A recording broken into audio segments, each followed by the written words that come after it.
दिल्ली के भारत मंडपम में अंतर्राष्ट्रीय एआई समिट के दौरान यूथ कांग्रेस के कार्यकर्ताओं ने शर्टलेस प्रदर्शन किया, जिसने हर तरफ हंगामा खड़ा कर दिया है। आखिर इस प्रदर्शन की साजिश किसने रची? उस स्थान पर जहां देश विदेश के नामी टेक कंपनियां मौजूद थीं, जहां दर्जनों देशों के राष्ट्राध्यक्ष जुटे, वहां पर यूथ कांग्रेस की ओर से इस तरह का प्रदर्शन करना, आखिर ये किसकी प्लानिंग हो सकती है? हर तरफ यही सवाल उठ रहे हैं। बीजेपी के साथ ही आम लोग भी यही पूछ रहे हैं कि कहीं ये देश को विश्व पटल पर बदनाम करने की साजिश तो नहीं। दिल्ली पुलिस ने मामले में कानूनी कार्रवाई शुरू कर दी है। पुलिस के मुताबिक क्यूआर कोड के जरिए कार्यक्रम स्थल तक पहुंचे थे ये सभी कार्यकर्ता, यानी प्लानिंग बाहर की गई थी। एक जैसी टी शर्ट लेकर पहुंचे, क्यूआर कोड की मदद से अलग अलग वक्त में इन्होंने एंट्री ली, फिर वहां पर हंगामा किया। भारतीय युवा कांग्रेस के मीडिया विभाग की ओर से एक बयान जारी किया गया और कहा गया कि उनके कार्यकर्ताओं ने एआई समिट के दौरान देश की अस्मिता से जुड़े मुद्दों को उठाने के लिए विरोध प्रदर्शन किया। बयान में यह भी आरोप लगाया गया है कि सरकार देशहित से समझौता कर रही है और इसी के विरोध में आवाज उठाई गई। संगठन ने अपने प्रदर्शन को लोकतांत्रिक बताया है, अधिकार बताया है और कहा कि कार्यकर्ताओं ने शांतिपूर्ण तरीके से विरोध दर्ज कराया है। घटना के बाद राजनीतिक बयानबाजी तेज हो गई है। भारतीय जनता पार्टी ने कांग्रेस पर अंतर्राष्ट्रीय कार्यक्रम में बाधा डालकर देश की छवि को नुकसान पहुंचाने का आरोप लगाया। बीजेपी ने कांग्रेस से मांग की है कि वो देश से माफी मांगे। वहीं पुलिस मामले की जांच कर रही है। पुलिस के मुताबिक 10 लोग इस प्रदर्शन में शामिल थे। सभी क्यूआर कोड आधारित एंट्री सिस्टम का इस्तेमाल कर कार्यक्रम स्थल में दाखिल हुए थे। इससे सुरक्षा व्यवस्था को लेकर भी कई सवाल खड़े हो गए। इतनी सख्त निगरानी के बावजूद प्रदर्शनकारी अंदर कैसे पहुंच गए? तो इस पर पुलिस का कहना है कि क्यूआर कोड के जरिए ये पहुंचे थे।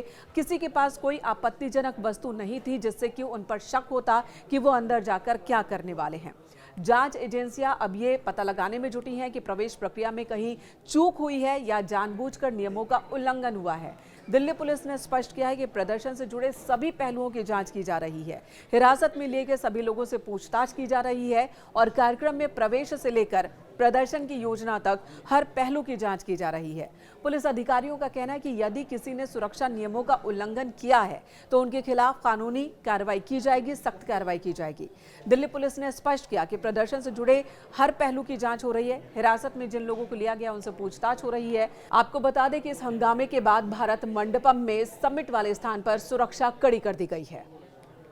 आज कांग्रेस पार्टी के कुछ कार्यकर्ताओं ने राहुल गांधी के कहने पर जो किया है, उसका आक्रोश आज पूरे हिंदुस्तान के युवाओं में है, जेन जी में है। और मैं बहुत शालीनता के साथ मगर चुने हुए शब्दों के साथ जवाब दूंगा। एक बात ध्यान रहे, यह press conference Bharatiya Janata party बनाम कांग्रेस प्रेस कॉन्फ्रेंस नहीं है। यह प्रेस कॉन्फ्रेंस भारत बनाम उन शक्तियों के खिलाफ है जो भारत के नाम को, भारत की छवि को जानबूझ के एक षड्यंत्र के अंतर्गत धूमिल करना चाहते हैं, उसे मिटाना चाहते हैं। I repeat, this press conference is not a press conference between two political parties of India.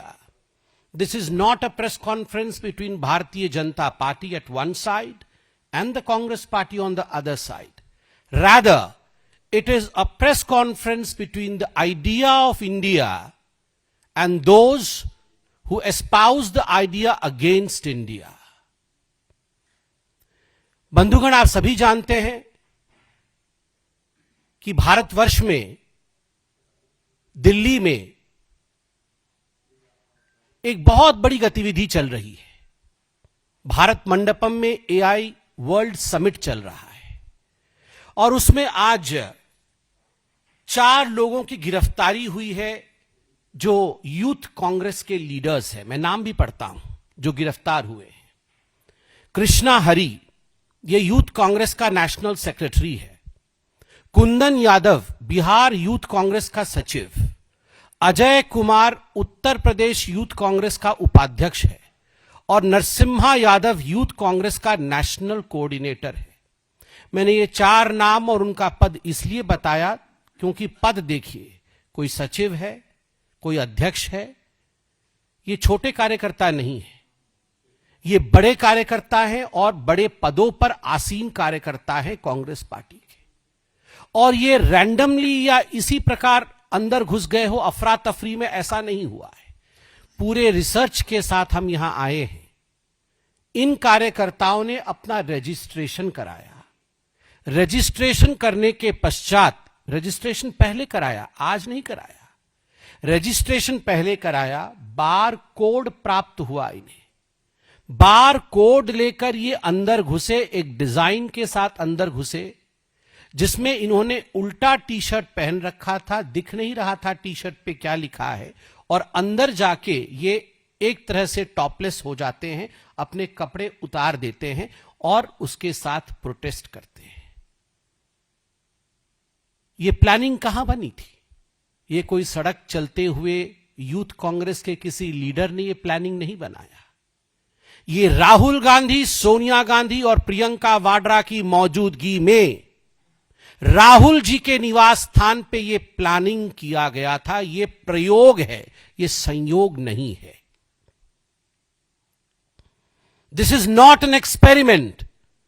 This is a deliberate attempt to malign the name of India by the leader of opposition Rahul Gandhi, because in his very home the design of this whole propaganda took place. यह जो AI summit है बंधुगण, पहले भारतवर्ष ऐसे summit में अपने representative तक नहीं भेजता था। पहले भारतवर्ष ने कभी इस प्रकार के समिट आयोजित नहीं किए थे। मगर आप चिंता करके देखिए, एक AI समिट होती है, पूरे विश्व में भारत का नाम होता है, 100+ कंट्रीज, 100 से अधिक देशों का पार्टिसिपेशन होता है। 20 देशों के कंट्री हेड, स्टेट हेड इसमें पार्टिसिपेट करते हैं। 60 मंत्री लगभग अन्य देशों के इसमें पार्टिसिपेट करते हैं। हजारों global CEOs, researchers, startups, policy makers इसमें ज्वाइन करते हैं। 2.5 लाख से भी अधिक विजिटर्स और जो रजिस्ट्रेशन करते हैं वो इस इवेंट में रिपोर्ट करते हैं।